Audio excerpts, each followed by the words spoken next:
무언가를 창조해내는 사람에게 가장 근본적이고 유일한 도구는 무엇일까요?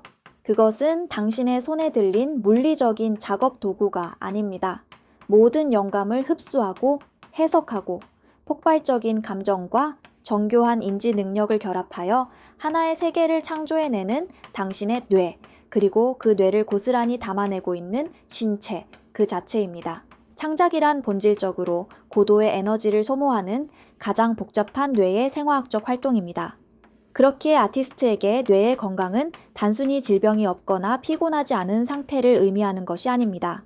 그것은 영감의 원천을 맑게 유지하고 내면에 품은 예술적 비전을 끝끝내 세상에 끄집어내기 위한 가장 절대적이고 타협할 수 없는 전제 조건입니다. 뇌가 지치고 병들면 당신이 그토록 사랑하는 고유한 세계도 속절없이 무너져 내리기 때문입니다. 우리는 종종 창작의 거대한 벽에 부딪히거나 극심한 무기력증에 빠질 때 그 원인을 자신의 재능 부족이나 의지력의 탓으로 돌리며 자책하곤 합니다. 그리고는 이 고통스러운 늪에서 하루빨리 벗어나기 위해 즉각적인 해결책을 찾아 헤맵니다. 건강의 정답을 찾겠다며 이 전문가에서 저 전문가로 수없이 넘나들며 유행하는 건강법에 발을 담급니다. 그러다 불과 2주 안에 극적인 상태 호전이나 영감의 회복이 나타나지 않으면 이내 실망하고 발을 빼버리죠. 하지만 수년, 수십 년에 걸쳐 신체와 뇌 속에 누적되고 심화되어 온 생화학적 불균형이 번아웃이나 원인 모를 통증으로 터져나왔을 때 그것을 며칠 만에 뒤집어 즉각적인 만족감을 얻는 마법은 불가능합니다. 매번 관중을 열광시키는 홈런을 칠 수는 없어도 묵묵히 꾸준하게 안타를 치다 보면 결국 승리하게 되는 것처럼 뇌를 돌보고 예민한 감각을 회복하는 일 역시 완벽을 기하는 것이 아니라 흔들림 없이 꾸준히 계속하는데 진정한 해답이 있습니다. 이 기나긴 치유의 여정에서 스스로에게 지녀야 할 가장 중요한 태도는 친절함입니다. 아티스트에게 친절함은 단순한 감정적 위로가 아니라 뇌를 다시 작동시키기 위한 가장 과학적이고 필수적인 스위치입니다. 우리가 성과가 나오지 않는다고 스스로를 몰아세우고 비난할 때 우리의 뇌는 그것을 심각한 생존의 위협으로 받아들입니다.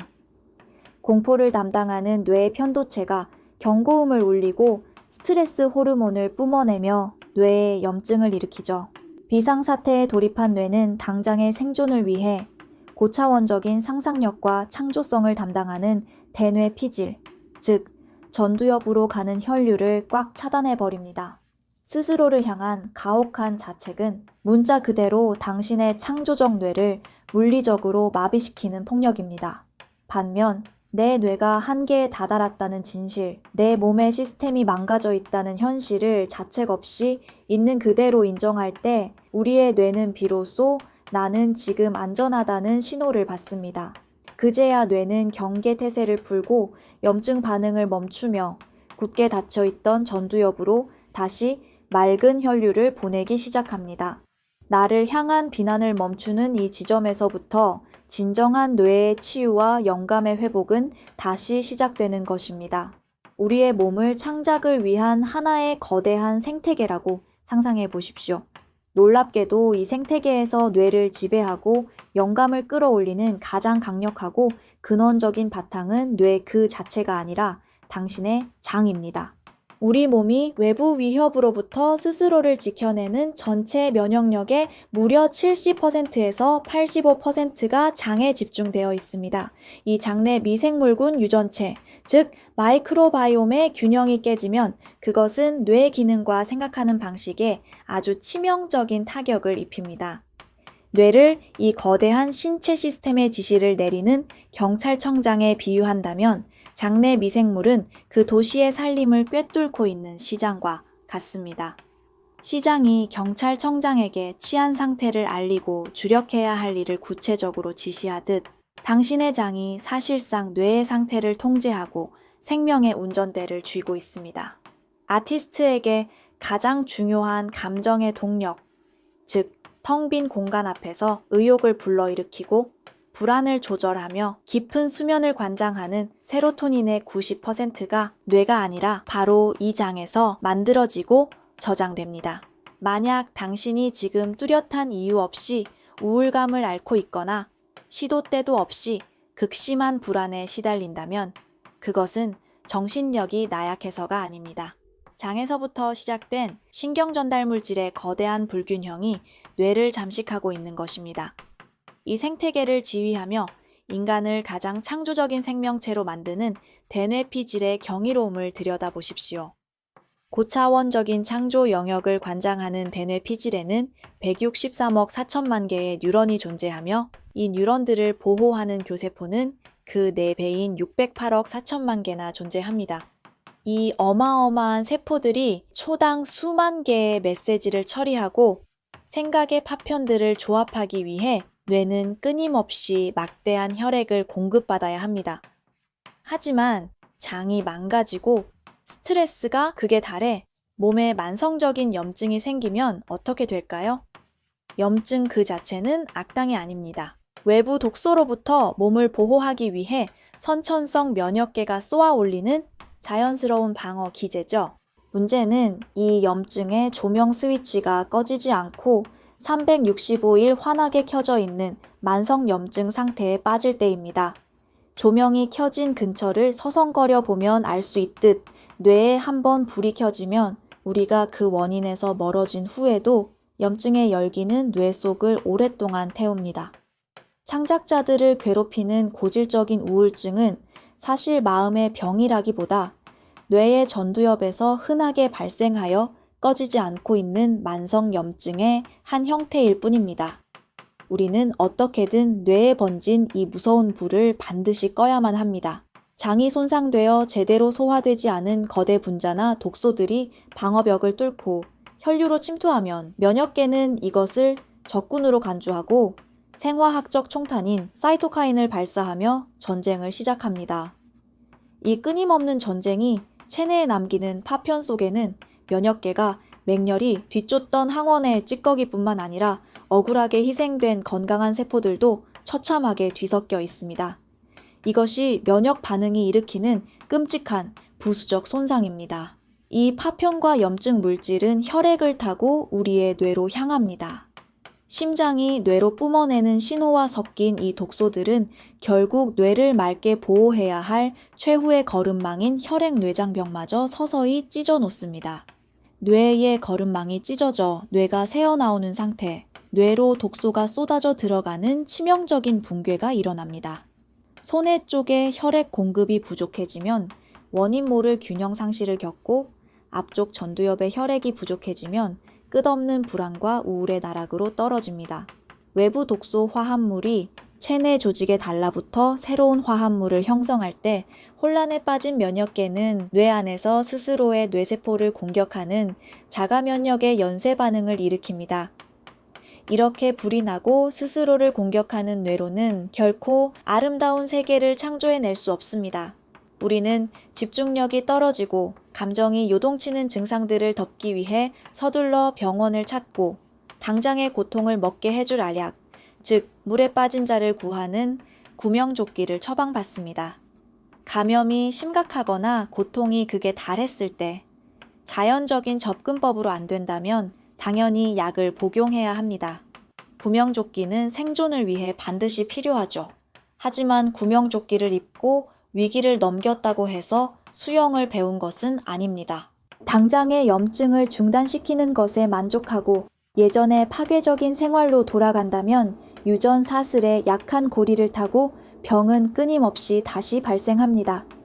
과거 바이러스와 싸우던 면역계는 이제 매일 마시는 오염된 공기, 쉴 새 없이 밀어넣는 첨가물, 장의 방어벽을 찢어놓는 거대한 단백질 덩어리인 글루텐, 신경세포의 뼈대를 무너뜨리는 알코올 같은 새로운 독소들과 사투를 벌이고 있습니다. 해독되지 못하고 뼈와 지방세포에 겹겹이 쌓인 독소들은 과거 수은 가득한 통에 모자를 담그며 작업하다 뇌가 망가져 끔찍한 환각에 시달렸던 미친 모자 장수의 비극처럼 창작자들의 뇌를 서서히 병들게 하고 있습니다. 애당초 이 거대한 불균형을 초래했던 생활 습관, 즉 불난집에 휘발유를 들이붓는 일상의 행위들을 철저히 멈춰야만 새는 장과 새는 뇌의 추가적인 손상을 막을 수 있습니다. 하지만 우리가 먹고 마시는 물리적인 독소들보다 창작자의 뇌를 더욱 끔찍하게 파괴하는 것이 하나 더 있습니다. 그것은 바로 우리의 마음가짐입니다. 자신을 향한 끊임없는 의심, 타인과의 지독한 비교, 냉소적이고 비관적인 태도, 즉 고약한 생각은 단순한 기분의 문제가 아닙니다. 이것은 실제로 체내에 끔찍한 생화학적 반응을 일으켜 질병의 방아쇠를 당기는 실제하고 물리적인 폭력입니다. 불안에 쫓기며 살아가는지 언젠가 닿을 수 있다는 긍정적인 마음가짐으로 살아가는지에 따라 뇌 구조와 면역계 반응은 완벽하게 갈라집니다. 알츠하이머나 우울증 같은 중추신경계 장애를 치료하기 위한 신약들이 임상시험에서 그토록 참담하게 실패하는 이유는 인간의 뇌가 화학 물질로만 통제할 수 있는 단순한 기계가 아니기 때문입니다. 가짜 약을 먹고도 병이 호전되는 플라시보 효과가 종종 항우울제의 효과를 훌쩍 능가하는 것은 무엇을 의미할까요? 그것은 내 몸의 자생력에 대한 굳건한 믿음, 내가 나아질 수 있고 내 작품을 끝내 완성해낼 수 있다는 긍정적인 태도가 그 어떤 정교한 화학적 프로토콜보다 경이로운 치유의 힘을 가지고 있다는 것을 명백히 증명합니다. 두려움과 공포야말로 완벽하게 설계된 치료법조차 산산조각 낼 수 있는 가장 무서운 전염병이며, 긍정적인 믿음은 아무런 처방 없이도 뇌를 스스로 치유하는 기적을 일으킵니다. 창작자들은 늘 쉴 새 없이 솟아오르는 수백, 수천 가지의 잡다한 생각과 후회, 불안 속에 얽매여 옴짝달싹 못하곤 합니다. 불행히도 우리는 현실에 지금 이 순간을 놓치고 오직 머릿속에 어둡고 복잡한 미로에서만 살아가는 파괴적인 습관을 지니고 있습니다. 이 혼란스러운 미로에서 빠져나와 뇌를 고요하게 초기화하고 찌꺼기를 청소하는 가장 강력한 방법이 바로 명상입니다. 명상은 널뛰는 감정을 잠재우고 오직 지금 이 순간에 온전히 존재하게 만듭니다. 명상을 지속하면 고차원적인 인지 기능이 뚜렷하게 발달할 뿐만 아니라 건강한 뇌세포를 새롭게 재생시키는데 필수적인 뇌유래신경 성장인자가 폭발적으로 증가합니다. 우리 몸이 늙고 병들어가는 과정을 분해대사라고 한다면 모든 세포가 치유되고 상처가 봉합되며 다시 젊고 강해지는 과정을 합성대사라고 부릅니다. 우리 몸의 세포는 끊임없이 죽고 다시 생성되며 대략 7년이라는 긴 시간이 흐르면 온몸의 모든 조직과 뇌세포가 완전히 새로운 것으로 교체됩니다. 우리에게는 언제든 다시 맑은 뇌를 되찾을 수 있는 경이로운 재생의 기회가 열려 있는 것입니다. 우리가 과거의 무지로 인해 스스로 일으킨 뇌와 몸의 문제는 결코 문제를 일으켰을 때와 똑같은 수준의 나태한 사고방식으로는 해결할 수 없습니다. 세상의 패러다임을 뒤집는 획기적인 진실이 밝혀져도 그것이 우리의 일상적인 상식으로 온전히 자리 잡기까지 수년 혹은 수십 년의 오랜 세월이 걸리는 이유는 무엇일까요? 바로 익숙하고 편안했던 과거의 낡은 생각에 어떻게든 머무르려는 인간의 지독한 저항 때문입니다. 몸을 망가뜨린 오랜 습관과 이별하는 과정 역시 상상 이상의 강력한 내면의 저항과 마주하게 됩니다.